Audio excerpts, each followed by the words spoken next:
point de presse-là d'y intervenir juste après qui nous finira le premier Interministerial Council on Climate Change en conformité avec le Climate Change Act qui finit voté en 2020 et finit rentré en vigueur en avril 2021. Le Interministerial Council est présidé par le Premier ministre. Donc,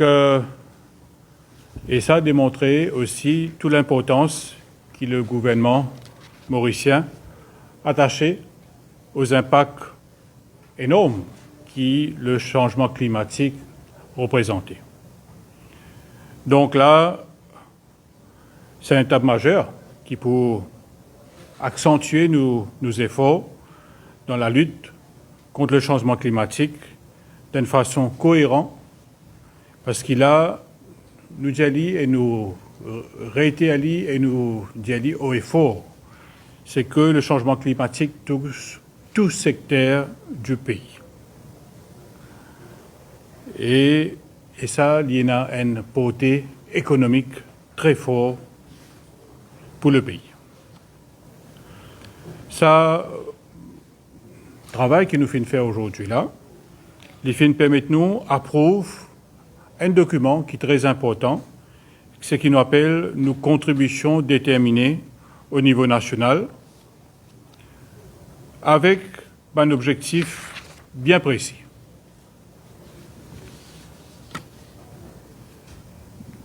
Après discussion qui nous fait gagner au niveau du Interministerial Council on Climate Change, nous fait gagner aussi l'apport de consultants, notamment de l'Agence française de développement et aussi de l'UNDP. Et je profite de l'occasion pour remercier ces deux partenaires-là pour cette contribution énorme qu'ils ont fait apporter pour permettre le pays présente ce Nationally Determined Contributions à quelques jours du COP26. L'engagement qui nous prend dans ce qu'on appelle les contributions déterminées au niveau national pour la République de Maurice, il porte notamment sur la réduction de 40% de nos émissions de gaz à effet de serre d'ici 2030, soit l'équivalent d'une réduction d'environ 2,8 millions de tonnes de dioxyde de carbone équivalent. Deuxième décision tout aussi importante, nos besoins financiers total pour la mise en œuvre de nos Nationally Determined Contributions est estimé à 6,5 milliards de dollars, soit environ 4,5 milliards pour l'adaptation et 2 milliards pour l'atténuation. Le financement de sa Nationally Determined Contribution-là, il peut faire bien sûr à plusieurs niveaux. Le premier niveau, d'une façon inconditionnelle, nous sommes capables de dire, il peut financer par le gouvernement et aussi par le secteur privé. Et ça, il peut à la hauteur de 2,3 milliards de dollars. Et bien sûr, auprès de sources externes, principalement de fonds climat, qui existait aussi à travers des partenaires et aussi des pays développés avec le plan d'aide qu'ils étaient là, à la hauteur de 4,2 milliards de dollars. Autre point considéré, approuvé par le comité, le ministère des Affaires étrangères, le ministère des Finances, de la planification économique et aussi du développement, pour solliciter, bien sûr, pour mobiliser toutes les ressources nécessaires pour la mise en œuvre de ces mesures d'adaptation et de mitigation dans le plan qui nous peut soumettre. Nous peut préconiser aussi, implique la société civile, implique la population locale dans tout ça l'entreprise qui nous peut préconiser dans la lutte contre le changement climatique. Et de ce fait, à partir de mi-octobre 2021, il y a une campagne de sensibilisation qui peut faire au niveau de différents groupes, notamment les jeunes, les femmes en général, les personnes de l'enseignement, les ONG, le monde des affaires, et aussi pour informer toutes les parties prenantes du contenu de ce rapport qui nous peut soumettre au secrétariat qui est responsable au niveau COP26. Et aussi, nous avons une série de bonnes cibles, de bonnes mesures d'adaptation pour un secteur clé qui nous pensait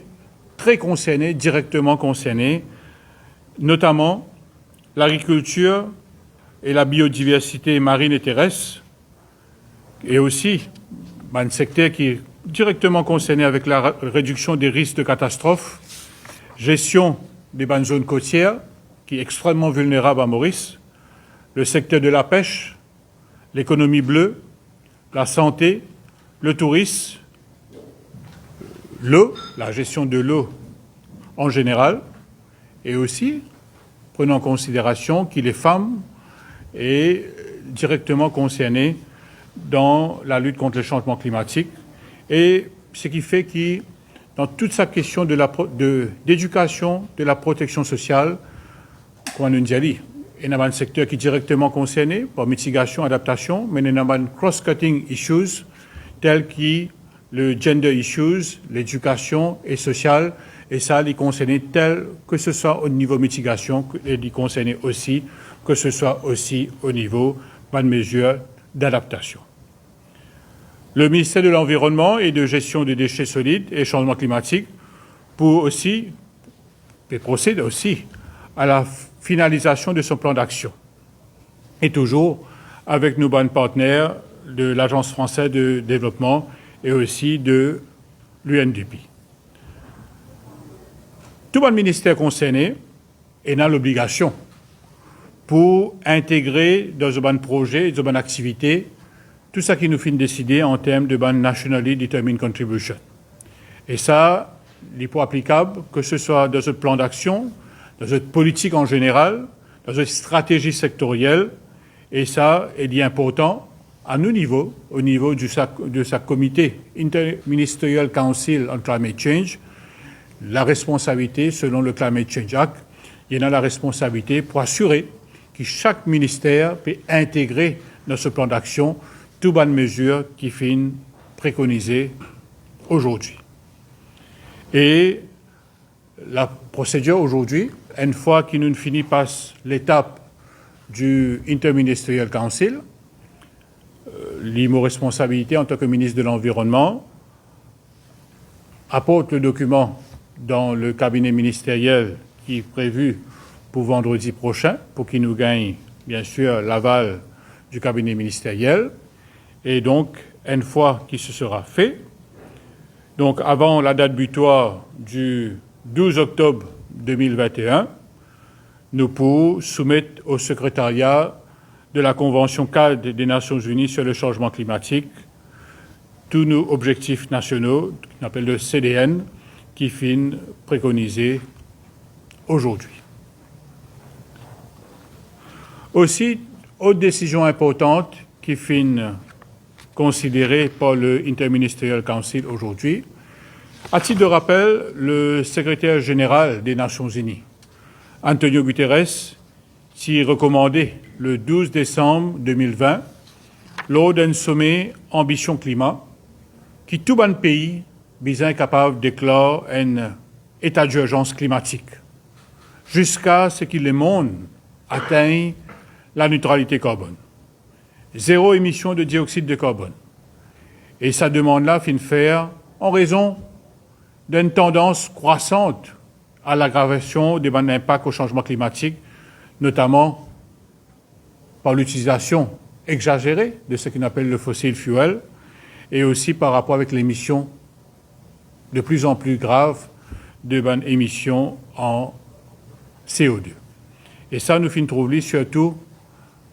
par bon nombre de bons pays, développés et non développés, et surtout dans une gestion du coronavirus. Et là,